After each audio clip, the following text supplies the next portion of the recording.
Hello मेरे प्यारे students, I hope so कि आप लोग सब बढ़िया होंगे। आज की वीडियो में हम लोग बात करने वाले हैं कि कैसे आप एक परफेक्ट टाइम टेबल बना सकते हो खुद के लिए, और वो भी खुद से।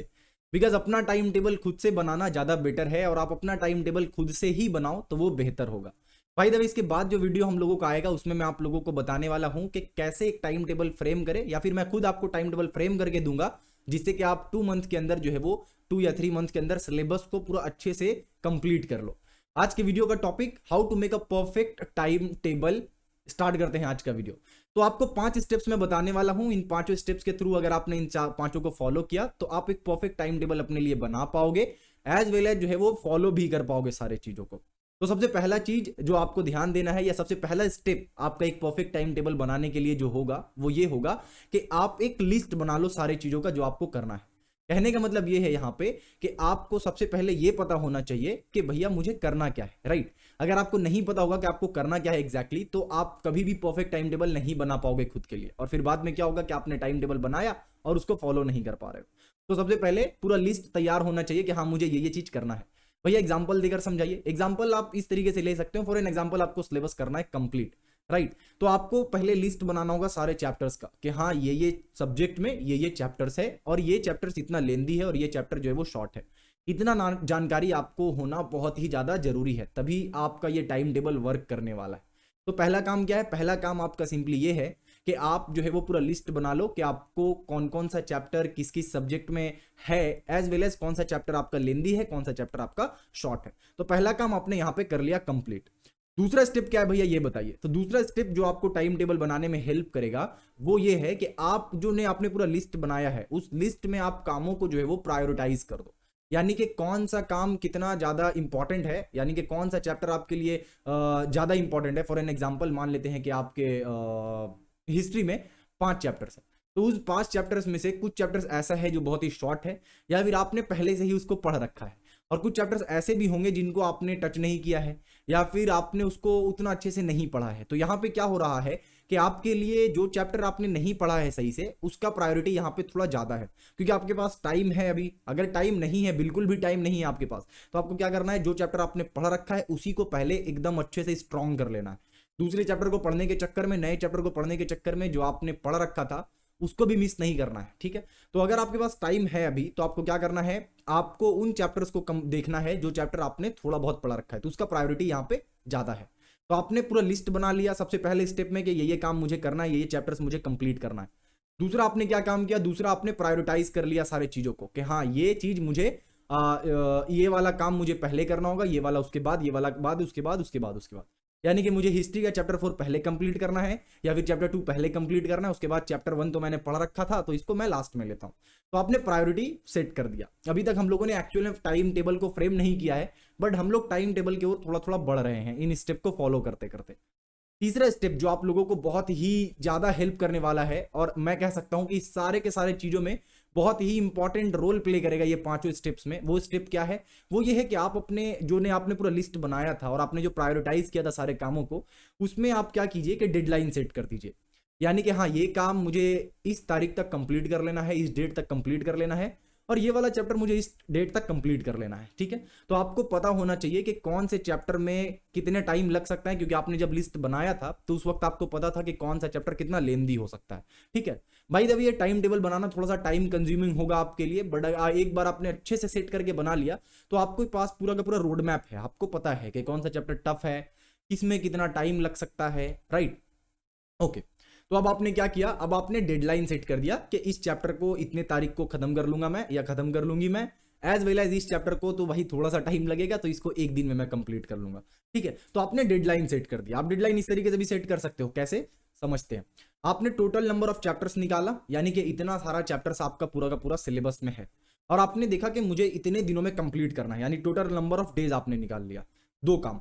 तीसरा काम आप क्या कर रहे हैं, करने वाले हो यहाँ पे, आपको ये पता होना चाहिए कि कौन सा इसमें टफ चैप्टर है, यानी कि मुझे पढ़ने में ज्यादा टाइम लगेगा, और कौन सा इसमें जो है वो इजी सा चैप्टर है, यानी मुझे पढ़ने में कम टाइम लगेगा, राइट। तो अब क्या हो गया कि आपको सारा कुछ पता चल गया कि इतने दिनों में इतना चैप्टर कंप्लीट करना है, और इन चैप्टर में कुछ चैप्टर्स ऐसे हैं जो कि इजी है, कुछ चैप्टर्स ऐसे जो कि टफ है, ठीक है।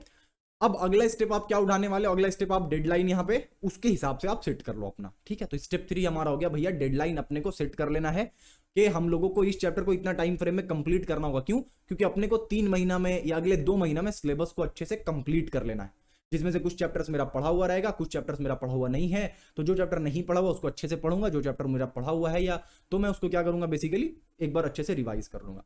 तो 3 स्टेप आपने फॉलो कर लिया, तीनों स्टेप में आपने देख लिया कि क्या क्या करना है। आपका पहला स्टेप लिस्ट बना लीजिए, दूसरा स्टेप आपको क्या करना है, प्रायोरिटाइज कर लीजिए कौन सा काम आपका ज्यादा इंपॉर्टेंट है, कौन सा कम, यानी कौन सा चैप्टर आपको ज्यादा पहले पढ़ना चाहिए वो।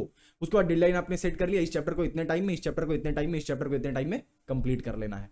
तो यहाँ पे आपका 3 स्टेप जो है वो पूरा का पूरा कंप्लीट हो गया। नाउ अब हम लोग बढ़ते हैं चौथे स्टेप की तरफ। चौथा स्टेप आपका क्या होगा, एक्चुअल में टाइम टेबल को फ्रेम करना, ठीक है। अब टाइम टेबल आप कैसे बनाओगे इस बात को थोड़ा सा आप अच्छे से समझिए। एक टाइम टेबल आपका ऐसा होगा कि भैया मुझे सुबह इतने बजे उठना है, इतने बजे के बाद इतना टाइम में साइंस पढ़ना है, उसके बाद मुझे कुछ खेलने जाना है थोड़ी देर के लिए, उसके बाद मुझे फिर पढ़ना है, उसके बाद मुझे खाना पीना है। ये एक जनरल तरीका हो गया टाइम टेबल बनाने का, ठीक है।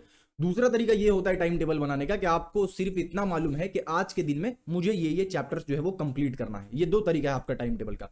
एक, जब आपने पूरे के पूरे टाइम को ही शेड्यूल कर दिया कि 6 से इतना इतना करूंगा, फिर 6 से इतना इतना काम करूंगा, फिर 9 बजे से 12 बजे तक ये काम करूंगा, वो हो गया एक ब्लॉक में आपको सबको बांट दिया आपने।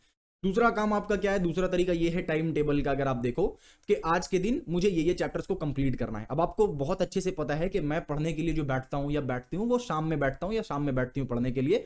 तो जिस वक्त मैं पढ़ने के लिए बैठता हूं उसको मैं थोड़ा सा टाइम एक्सटेंड कर दूंगा। पहले मैं 2 घंटा पढ़ती थी, अभी मैं क्या करूंगी, मैं टाइम को उसको बढ़ा दूंगी, राइट। तो आप इस तरीके से खुद का एक देख सकते हो कि हाँ इस चैप्टर को कंप्लीट करना है तो मेरे लिए इतना टाइम लगेगा। तो टाइम टेबल जब आप बना रहे होगे खुद के लिए, 2 चीज आपको ध्यान देना है। आप या तो अपने को ब्लॉक कर दो कि 6 बजे से लेकर मेरे को 9 बजे तक ये चैप्टर कंप्लीट करना है, या फिर आप क्या करो कि आप सिर्फ इतना बोलो कि आज के दिन मुझे ये चैप्टर से जिसको मुझे पढ़ना है और यहां तक पढ़ना है, ठीक है। तो आप क्या करोगे यहां पे, जब मैंने आपको बोला था कि अपने लिस्ट को प्रायोरिटाइज कर दो, यानी कि सबसे जो आपका इंपॉर्टेंट चैप्टर है या सबसे ज्यादा जो महत्वपूर्ण चैप्टर है उसको आप ऊपर रखें, तो आपने उसको प्रायोरिटाइज किया था। अब जब आप टाइम टेबल बना रहे हो, इसको जब फॉलो आप करोगे, तो यहां पे एक चीज को ध्यान देना कि जो आपका प्रायोरिटी लिस्ट में सबसे ऊपर था, सबसे पहले आपको वो काम को कंप्लीट करना है, ठीक है। फॉर एन एग्जाम्पल, आज के दिन मुझे 2 चीज करना है, राइट। आज के दिन मुझे 2 चैप्टर पढ़ना है। कौन कौन सा चैप्टर है, तो एक हो सकता है मेरे लिए सिंपल इंटरेस्ट, मैथमेटिक्स का मैं बता रहा हूं, सिंपल इंटरेस्ट पढ़ना है। और दूसरा चैप्टर जो मैं पढ़ूंगा दैट इज क्वाड्रेटिक इक्वेशन। तो अब यहां पे आपको क्या दिख रहा है कि इंपॉर्टेंस और प्रायोरिटी जो है वो क्वाड्रेटिक इक्वेशन का ज्यादा है। तो आज का जो मेरा शेड्यूल होगा उसमें मैं पहले क्वाड्रेटिक इक्वेशन को कंप्लीट करूंगा या करूंगी, एंड आफ्टर दैट जो है वो मैं क्या करूंगा भैया, सिंपल इंटरेस्ट को करूंगा, ठीक है। तो प्रायोरिटी के हिसाब से आपको काम करना है। जो आपका लिस्ट में जिसका प्रायोरिटी ज्यादा है उसको पहले कर लीजिए आप, और उसके बाद जो जिसका कम है उसको कम कर लीजिए। यानी पहले आप क्वाड्रेटिक इक्वेशन को पढ़ रहे हो, आफ्टर दैट आप सिंपल इंटरेस्ट को पढ़ रहे हो। क्यों? क्योंकि जैसे आप क्वाड्रेटिक इक्वेशन को कंप्लीट कर लोगे तो आपके माइंड में आएगा कि वाह इतना लेंदी चैप्टर, इतना इंपॉर्टेंट चैप्टर हमने कवर अप कर लिया। तो आपको लगेगा कि हाँ 90% काम मेरा आज के दिन का हो गया है, बच गया 10% जो कि सिंपल इंटरेस्ट है, तो आसानी से वो चीज हो जाएगा, ठीक है। बढ़िया, तो आपने ये चारों चीजों को फॉलो कर लिया। बढ़ते हैं अगले स्टेप में, दैट इज स्टेप नंबर 5। और ये स्टेप क्या है, बड़ा ही इंपॉर्टेंट है। ये स्टेप वही चीज है जिसके कारण हम लोग जो है वो टाइम टेबल को फॉलो नहीं कर पाते। क्या है ये? तो होता ये है कि हमने अपने टाइम को कर दिया ब्लॉक, कि सुबह 9 से लेकर 12 बजे तक मैं ये चैप्टर या फिर ये काम करने वाला हूं, करने वाली हूं। होता क्या है कि किसी कारण से वो काम मिस हो गया, मैंने क्या किया 9 से 12 के बीच में वो चीज नहीं कर पाया, या फिर 9 बजे मेरे को करना था, मैं कुछ काम में फंस गया तो मेरा 10 बज गया टाइम, ठीक है। तो जब 10 बज गया तो मेरे माइंड ने एक सिग्नल दिया मेरे को कि भैया 10 बज चुका है, 9 बजे तो तुम्हें करना था ये काम, अब मत करो ये काम, राइट। तो जैसे ही ये माइंड में सिग्नल आया, आप वो काम को छोड़ दिए। जैसे ही वो काम आपने छोड़ा तो वो पूरा दिन का आपका शेड्यूल चला गया। तो यहाँ पे आपको क्या ध्यान देना है कि अपने शेड्यूल के साथ आपको फ्लेक्सिबल रहना है। यानी कि अगर किसी कारण से मान लेते हैं 9 बजे आप नहीं बैठ पाए पढ़ने के लिए, तो आप 10 बजे आपको टाइम मिला, आप 10 बजे बैठ जाओ। आप ये मत बोलो कि 9 बजे बैठना था, 9 से 12 बैठना था, 1 घंटा बर्बाद हो गया, अब 2 घंटा पढ़ के क्या होगा। ये तो वाला चीज अगर आप करोगे तो फिर ये टाइम टेबल जो आपने इतना मेहनत से बनाया है वो सारा का सारा बर्बाद हो जाएगा। तो आपको करना क्या है, आपको बेसिकली फ्लेक्सिबल होना है, यानी कि अगर थोड़ा बहुत इधर उधर हो रहा है तो आप उसको मैनेज कर लो, ठीक है। 1 घंटा अगर ज्यादा आपको कम मिल गया 1 घंटा, यानी कि आपको 9 बजे बैठना था, आप 10 बजे फ्री हो पाए कुछ काम से, तो आप 10 बजे से बैठो। अब ऐसा नहीं कि भैया ने बोला 10 बजे बैठना है तो 9 बजे का मैं लिस्ट बना रहा हूँ, हर दिन मैं 10:30 बजे बैठ जा रहा हूँ, 1.5 घंटा जाने दो, वो नहीं मैं बता रहा हूँ। यहाँ पे मैं बता रहा हूँ कि अगर गलती से या किसी दिन कुछ ऐसा काम आ गया कि आप नहीं कर पा रहे हो उस चीज को फॉलो, तो आप थोड़ा सा इधर उधर फ्लेक्सिबल हो सकते हो। एज वेल एज अगर किसी दिन किसी का कोई फेस्टिवल आ गया या कोई इशू आ गया या फिर कोई इंपॉर्टेंट काम आ गया, कहीं जाना पड़ गया, तो अगर उस दिन का शेड्यूल आपका बिगड़ गया है तो उसके कारण आप पूरा शेड्यूल को ना बर्बाद करें। आपको करना क्या है कि वो दिन का शेड्यूल आप आखिरी दिन में सेट कर लें, या फिर अगर किसी दिन आपका डे ऑफ है तो उस दिन आप उसको रख लें। फॉर एन एग्जाम्पल, आपने शेड्यूल बनाया, संडे आपका ऑफ है तो उसको आप संडे को रख लें, ठीक है। तो आई होप कि आपको समझ आया हो ये पांचों स्टेप। मैं एक बार समअप कर देता हूं पांचों का पांचों स्टेप को। सबसे पहले आप अपने क्या करें, लिस्ट बना ले सारे कामों का। दूसरा चीज, आप उनको प्रायोरिटाइज कर ले, मुझे पहले क्वाड्रेटिक इक्वेशन करना है, उसके बाद मुझे जो है वो सर्च करना है, और लास्ट में मुझे सिंपल इंटरेस्ट करना है, ठीक है। तो ये आपने प्रायोरिटी पूरा सेट कर दिया। उसके बाद आपने एक डेडलाइन सेट किया कि क्वाड्रेटिक इक्वेशन को मैक्सिमम टू मैक्सिमम मैं 2 दिन देने वाली हूं या देने वाला हूं, उससे ज्यादा मैं नहीं दे सकता हूं, तो आपने प्रायोरिटी कर दिया इसको। अब आफ्टर दैट आपने जब पूरा प्लानिंग करना शुरू किया, लिखना जब शुरू किया, टाइम टेबल बनाना कि किस दिन क्या करना है मुझे, तो वहां पे आपको ध्यान देना है कि जो आपका प्रायोरिटी ज्यादा था जिस चीज का, उसको आप पहले कर लें। क्यों? क्योंकि वो टफ भी है और हार्ड भी है और टाइम कंज्यूमिंग भी है, तो आप उसको पहले करेंगे तो आपको फील होगा एक अचीवमेंट वाला, ठीक है। तो आपने ये काम कर लिया। पांचवा जो इंपॉर्टेंट चीज मैंने आपको बताया वो ये था कि आपको शेड्यूल के साथ जो है वो फ्लेक्सिबल रहना है। ऐसा नहीं हो कि अगर किसी का 1 घंटे का किसी ब्लॉक का, यानी कि अगर 9 से 12 वाला टाइम था, उसमें अगर आपका 10 बजे आपको टाइम मिला, 1 घंटा आपका वेस्ट हो गया किसी जगह पे, तो उस दिन का शेड्यूल बर्बाद ना करके फ्लेक्सिबल होकर आपको क्या करना है, 10 बजे से ही स्टार्ट कर देना है। तो ये 5 स्टेप था जिसको अगर आप फॉलो करोगे तो आई होप कि आपका टाइम टेबल अच्छा बनेगा, एज वेल एज जो है वो आप अच्छे से अपना पूरा का पूरा टास्क को कंप्लीट कर पाएंगे एक टाइम फ्रेम के अंदर। याद रखना डेडलाइन बहुत जरूरी है, ऐसा नहीं कि इस चैप्टर को कंप्लीट करना है, कब तक करना है आपको पता ही ना हो। आई होप कि वीडियो आपको अच्छा लगा हो। अगर आपको नेक्स्ट वीडियो चाहिए इस बात पे कि मैं टाइम टेबल आपको बना कर दूं किस तरीके से 2 महीने या 3 महीने के अंदर आपका सिलेबस कंप्लीट हो जाए, तो वीडियो में कमेंट सेक्शन में आप जाकर बता सकते हैं कैसा लगा आज का वीडियो, ये भी आप मुझे बता सकते हैं। कोई इंप्रूवमेंट करना है तो आप ये भी सजेस्ट कर सकते हैं, और कोई टॉपिक आपके दिमाग में हो कि भैया इस टॉपिक के ऊपर वीडियो बनाए तो भी आप बता सकते हैं। ये वीडियो थोड़ा सा पहले आता, लेकिन ये जो सेटअप वगैरह हुआ है इसके लिए थोड़ा सा टाइम लग गया, इसके लिए सॉरी। मिलते हैं इसी के साथ नेक्स्ट वीडियो में, तब तक के लिए ढेर सारा ख्याल रखें। Thank you.